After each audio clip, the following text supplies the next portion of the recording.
Good morning आणि सगळ्यांना आज होणाऱ्या राज्यसेवेच्या परीक्षेसाठी खूप खूप शुभेच्छा.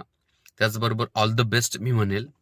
कारण आतापर्यंत तुम्ही केलेल्या अभ्यासाचं एफर्ट तुम्हाला जी-एस फर्स्ट आणि जी-एस सेकंडमध्ये द्यायचा आहे. जी-एस फर्स्ट मोस्टली, जी-एस सेकंड जो आहे तो क्वालिफाय आहे.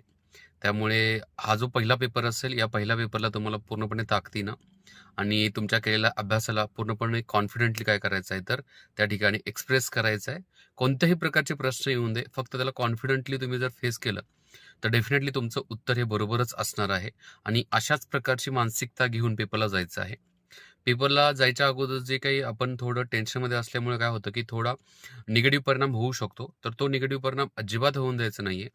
माझा अभ्यास पूर्ण झालेला आहे आणि मी चांगला पेपर लिहिणार, या मानसिकतेनेच पेपरला जावा. डेफिनेटली तुम्हाला हा पेपर काय जाईल तर सोपा जाईल आणि ही राज्यसेवेची पूर्वपरीक्षा तुम्ही पास व्हाल. All the best. जय हिंद.